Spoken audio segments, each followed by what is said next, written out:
ಮಾದಿಗ ಬೌದ್ಧಿಕ ವೇದಿಕೆಯ ಬಿಆರ್ ಮುನಿರಾಜು ಅಧ್ಯಕ್ಷತೆಯಲ್ಲಿ ನಗರದ ಫ್ರೀಡಂ ಪಾರ್ಕ್ನಲ್ಲಿ ಬೃಹತ್ ಪ್ರತಿಭಟನೆ ನಡೆಸಿ ಸರ್ಕಾರಕ್ಕೆ ಕೂಡಲೇ ವಿವಿಧ ಬೇಡಿಕೆಗಳನ್ನು ಈಡೇರಿಸಲು ಮನವಿ ಸಲ್ಲಿಸಿದರು.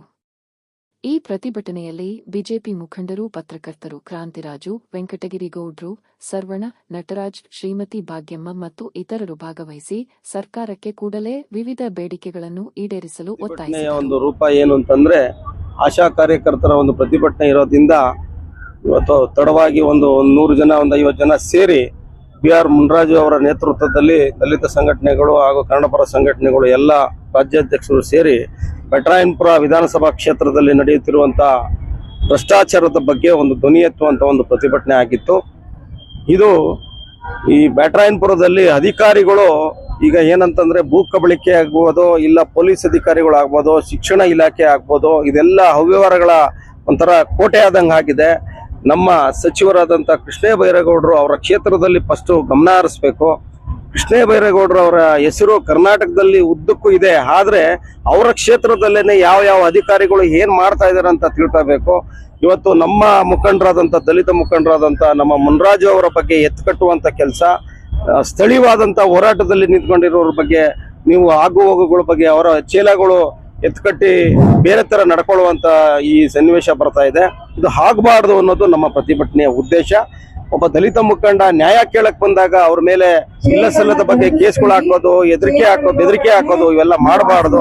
ಕೃಷ್ಣ ಬೈರೇಗೌಡ್ರೆ, ತಾವು ಇಡೀ ಕರ್ನಾಟಕ ರಾಜ್ಯಕ್ಕೆ ಒಬ್ಬ ಮಂತ್ರಿ ಹೊರತು ನೀವು ಬರೀ ನಿಮ್ಮ ಕ್ಷೇತ್ರಕ್ಕಲ್ಲ ಅಂತ ಹೇಳ್ತಾ ಮುಂದಿನ ದಿವಸಗಳಲ್ಲಿ ನಾವೆಲ್ಲ ಹೋರಾಟಕ್ಕೆ ಧುಮುಕ್ತಾ ಇದ್ದೀವಿ. ಇಡೀ ಕರ್ನಾಟಕದಂತ ನಮ್ಮ ಹೋರಾಟದ ಎಲ್ಲ ರಾಜ್ಯಾಧ್ಯಕ್ಷರನ್ನು ಸೇರಿಸಿ ಬ್ಯಾಟರಾಯನಪುರದಲ್ಲೇ ಒಂದು ಮುತ್ತಿಗೆ ಹಾಕುವಂತ ಕೆಲಸಕ್ಕೆ ನಾವು ಮುಂದಾಗ್ತೀವಿ ಅಂತ ಹೇಳ್ತೀನಿ. ಜೈ ಹಿಂದ್, ಜೈ ಕರ್ನಾಟಕ. ಜೈ ಭೀಮ್ ಅಖಿಲ ಭಾರತ ಕ್ರಿಯಾ ಸಮಿತಿಯ ಸಂಘಟನೆ ವತಿಯಿಂದ ನಮ್ಮ ರಾಷ್ಟ್ರೀಯ ಅಧ್ಯಕ್ಷರು ಆದಂತಹ ಬಿಆರ್ ಮುನಿರಾಜಣ್ಣನವರ ನೇತೃತ್ವದಲ್ಲಿ ಒಂದು ಚಿಕ್ಕದಾಗಿ ಪ್ರೊಟೆಸ್ಟ್ ಆಗ್ತಾ ಇದೆ. ಯಾತಕ್ಕಂತಂದ್ರೆ ದೊಡ್ಡ ಮಟ್ಟಿಗೆ ಆಗ್ಬೇಕಾಗಿದ್ದು ಕೆಲವು ನಮ್ಮ ಆಶಾ ಕಾರ್ಯಕರ್ತರ ಹೆಣ್ಣು ಮಕ್ಕಳ ಒಂದು ಹೋರಾಟವನ್ನ ಇಟ್ಕೊಂಡಿದ್ದಾರೆ. ಹೆಣ್ಣು ಮಕ್ಕಳಿಗೆ ಬಹಳ ಮುಖ್ಯವಾಗಿ ಆದ್ಯತೆಯನ್ನ ನೀಡಿ ಅದರಿಂದ ಅಣ್ಣವರು ಚಿಕ್ಕದಾಗಿ ಈ ಒಂದು ಹೋರಾಟವನ್ನ ಹೇಳ್ತಾ ಇದ್ದಾರೆ. ಸ್ನೇಹಿತರೆ, ನಾವು ಹೇಳ್ಬೇಕಾದ್ದು ಒಂದೇ ವಿಚಾರ, ನಮ್ಮ ಬಡವರಿಗೆ ದೀನ ದಲಿತರ ಪರವಾಗಿ ನಿಂತ್ಕೊಂಡು ಅವ್ರಿಗೆ ಅನುಕೂಲ ಮಾಡಿಕೊಡ್ಬೇಕಾದಂತ ಅಧಿಕಾರಿಗಳೇ ಈ ರಾಷ್ಟ್ರೀಯ ಪಕ್ಷದ ಒಂದು ಮುಖಂಡರುಗಳ ಜೊತೆ ಸೇರ್ಕೊಂಡು, ಭೂಗಳ್ರಗಳ ಜೊತೆ ಸೇರ್ಕೊಂಡು ಎಲ್ಲಾ ರೀತಿ ಅವರೇ ದೊಡ್ಡ ಕಳ್ಳರಾಗ್ತಾ ಇದ್ದಾರೆ. ಸೊ ಬಡವರು ಎಲ್ಲೋಗಿ ಬದುಕಬೇಕು ಅನ್ನೋದೇ ಅರ್ಥ ಆಗ್ತಾ ಇಲ್ಲ. ಎಸ್ಪೆಷಲಿ ನಮ್ಮ ಬೆಂಗಳೂರಲ್ಲಿ ಈಗ ಸಮೀಪ ಕಾಲದಲ್ಲಿ ನಾವು ನೋಡ್ತಾ ಇದ್ದೀರಿ. ಸೊ ಎಲ್ಲಿ ಹೋದ್ರೇನು ಅಕ್ರಮಗಳು ಅತಿ ಹೆಚ್ಚಾಗಿ ಈ ಅಧಿಕಾರಿಗಳೇ, ಗೌರ್ಮೆಂಟ್ ಅಧಿಕಾರಿಗಳೇ ಮಾಡ್ತಾ ಇದ್ದಾರೆ. ಸೊ ದಯವಿಟ್ಟು ಮಾನ್ಯ ಮುಖ್ಯಮಂತ್ರಿಗಳೇ ಈ ತರ ದುಡ್ಡಿನಾಸೆ ಹಿಡಿದಿರುವಂತಹ ಅಧಿಕಾರಿಗಳ ವಿರುದ್ಧ ನೀವು ಕಠಿಣ ಕ್ರಮ ತೆಗೆದುಕೊಳ್ಳಲೇಬೇಕು. ಅವ್ರನ್ನ ಬಹಿಷ್ಕಾರನೇ ಮಾಡಬೇಕು, ರಾಜ್ಯ ಬಿಟ್ಟೆ ಈಗಾಗಲೇ ನಮ್ಮ ಏನು ಮುನಿರಾಜಣ್ಣವರು ಏನು ಹೋರಾಟವನ್ನು ಹಮ್ಮಿಕೊಂಡಿದ್ದಾರೆ ಈ ಫ್ರೀಡಂ ಪಾರ್ಕ್ ನಲ್ಲಿ, ನಾವು ಕೂಡ ಎಲ್ಲ ಬಂದು ಅವ್ರ ಜೊತೆ ಬೆಂಬಲವಾಗಿ ನಿಂತು ಈ ಹೋರಾಟಕ್ಕೆ ಅವ್ರ ಜೊತೆ ನಾವು ಸದಾ ಯಾವಾಗಲೂ ಇರ್ತೀವಿ ಅಂತ ಹೇಳಿ ಅವ್ರ ಜೊತೆ ಇರ್ತೀವಿ. ಬ್ಯಾಟರಾಯನಪುರ ಕ್ಷೇತ್ರದಲ್ಲಿ ಈಗಾಗಲೇ ಕೃಷ್ಣ ಬೈರೇಗೌಡರು ಸಾಕಷ್ಟು ವ್ಯವಹಾರ ಮಾಡ್ಕೊಂಡ್ ಬರ್ತಾನೆ ಇದ್ದಾರೆ. ಈ ಕಾಂಗ್ರೆಸ್ ಸರ್ಕಾರ ಎಲ್ಲವೂ ಕೂಡ ವ್ಯವಹಾರಗಳು ಮಾಡ್ಕೊಂಡ್ ಬರ್ತಾನೆ ಇದೆ. ಜನಸಾಮಾನ್ಯರಿಗೆ ಇವತ್ತು ಎಲ್ಲೋ ಒಂಥರ ತಿನ್ಲಿಕ್ಕೆ ಹಣ ಸಿಗ್ದಂಗೆ ಮಾಡ್ಕೊಂಡ್ ಬರ್ತಿದ್ದಾರೆ. ನೋಡಿ, ಇವಾಗ ನಾವ್ ಇಲ್ಲಿ ಕೂತಿದ್ದೀವಿ, ಎಷ್ಟೋ ಜನ ಪಾಪ ಹೋರಾಟಕ್ಕೆ ಬಂದು ಬೀದಿ ಕೂತ್ಕೊಂಡು ಪರಿಸ್ಥಿತಿ ಬಂದೈತೆ.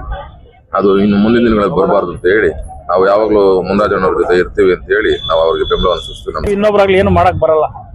ಇವತ್ತು ಗೃಹ ಇಲಾಖೆ ತಗೊಂಡ್ರೆ ನಮ್ಮ ಬ್ಯಾಟರಾಯನಪುರ ವಿಧಾನಸಭಾ ಕ್ಷೇತ್ರದಲ್ಲಿ ಬಾಗ್ಲೂರು ಪೊಲಿಟಿಷಿಯನ್ ಬರ್ತದೆ. ಅದರಲ್ಲೊಬ್ಬ ACP ಇದ್ದಾನೆ, ಮುರುಗೇಂದ್ರ ಅಂತ. ಅವನಂತ ಕೋಟಿ ನಾನು ಇಡೀ ನನ್ನ ಜೀವನದಲ್ಲಿ ಇತಿಹಾಸದಲ್ಲಿ ನೋಡಿಲ್ಲ ಅವನ ACPನ. ಇಡೀ SC ST ಜನರಲ್ನೆಲ್ಲ ತಗೊಂಡೋಗೋದು, ಕಂಪ್ಲೇಂಟ್ ಕೊಟ್ರೆ ಸಾಕು, ಬೇರೆ ಗೌಡ್ರ ಡೀಲ್ಗಳು ಮಾಡ್ಕೊಳೋದು ಅವನ ಕೆಲಸ. ಈ ಒಂದು ಹಲವಾರು ಕೇಸ್ಗಳ ಕೂಡ ಬಾಗ್ಲೂರು ಪೊಲಿಟಿಷಿಯನ್ ಕಂಪ್ಲೇಂಟ್ ಕೊಟ್ರೆ ಕರೆಕ್ಟ್ ಸ್ವೀಕೃತಿ ಕೊಡಲ್ಲ. ಆಮೇಲೆ ಮೊನ್ನೆ ಪಾಪ ಯಾರೋ ಈ ಅಮಾಯಕರ ಮೇಲೆ, ಹುಡುಗರ ಮೇಲೆಲ್ಲ ಪೊಲೀಸರು ಅವ್ರವ್ರ ಗಲಾಟೆ ಮಾಡ್ಕೊಂಡು ಅಮಾಯಕರು ಹುಡುಗರ ಮೇಲೆ, ದಲಿತರ ಮೇಲೆ ಅವ್ರು ರೌಡಿ ಲಿಸ್ಟ್ ಮಾಡೋದು. ತಿರ್ಗಾ ಆಮೇಲೆ ಇನ್ನೊಂದು ಅವ್ರ ಮೇಲೆ ಗಲಾಟೆ ಮಾಡ್ಬಿಟ್ರು ಅಂತ ಹೇಳಿ ತಿರ್ಗಾ ಅವ್ರನ್ನ ಗಡಿಪಾರು ಮಾಡಕ್ ಮಾಡಿದ್ದಾರೆ. ಅವ್ರಿಗೆ ನಾಚಿಕೆ ಮಾನ ಮರ್ಯಾದೆ ಇದೇನು ಗೊತ್ತಾಗ್ತಾ ಇಲ್ಲ. ಇಂಥ ವಿಚಾರಗಳಲ್ಲಿ ಒಂದು 30 ರಿಂದ 40 ಕೇಸ್ಗಳಾಗದೆ. ಒಂದು ಬಂಡ್ಕೋಳಿಯಲ್ಲಿ PK ಮಂಜು ಅನ್ನೋನ್ ಮೇಲೆ ಅವನ್ನ ಗಡಿಪಾರು ಮಾಡ್ರಿ, ಅವನ್ನ ರೌಡಿ ಲಿಸ್ಟ್ ಮಾಡ್ರಿ ಅಂತ ಹೇಳಿ 100 ಸರಿ ನಾವ್ ಹೇಳ್ಕೊಂಡ್ರು ಈ ಮಾನಗೆಟ್ಟ ಪೊಲೀಸ್ ಅಧಿಕಾರಿಗಳು ಅವನ್ನ ಮಾಡ್ತಾ ಇಲ್ಲ. ಒಬ್ಬ ಅಮಾಯಕನ್ ತಗೊಂಡೋಗಿ ನೀವು ಗಡಿಪಾರು ಮಾಡ್ತಾ ಇದ್ದೆ ಅಂದ್ರೆ ನಿಮ್ ಬಾಗ್ಲೂರು ಪೊಲೀಸ್ ಅಧಿಕಾರಿಗಳು ನಿಮ್ಗೆ ನಾಚಿಕೆ ಆಗ್ಬೇಕು. ನಿಮ್ಗೆ ಅಲ್ಲ, ನಿಮ್ಗೆ ಸ್ವಲ್ಪ ಆದ್ರೂ ಕಾನೂನಿನ ಅರಿವಿದೆಯಾ? ಸುಮ್ನೆ ಏನೋ ನಮ್ಮ ದಲಿತರು ಒಬ್ರು ಗೃಹ ಮಂತ್ರಿಗಳಿಂದ ಅವ್ರಿಗೆ ಮಾನ ಮರ್ಯಾದೆ ಹಾಳು ಮಾಡಕ್ ನೀವು ಇದ್ದೀರೇನಾ? ನೀವು ಈಗ ನೋಡಿ, ಇವ್ರಿಂದಾನೆ ಯಾರು ಈ ಮುರುಗೇಂದ್ರ ಇದಾನಲ್ಲ, ಅವನಿಂದನೇ ಇಡೀ ಬಾಗ್ಲೂರು ಸರ್ಕಲ್ ಇನ್ಸ್ಪೆಕ್ಟರ್ ಸಸ್ಪೆಂಡ್ ಆದ. ಆಮೇಲೆ ಕೊತ್ತನೂರು ಸರ್ಕಲ್ ಇನ್ಸ್ಪೆಕ್ಟರ್ ಸಸ್ಪೆಂಡ್ ಆದ. ಆಮೇಲೆ ಅವಳಹಳ್ಳಿ ಸರ್ಕಲ್ ಇನ್ಸ್ಪೆಕ್ಟರ್ 3 ಜನ ಸಸ್ಪೆಂಡ್ ಆಗೋದ್ರು ಈ ಡ್ರಗ್ಸ್ ಮಾಫಿಗಳಲ್ಲಿ.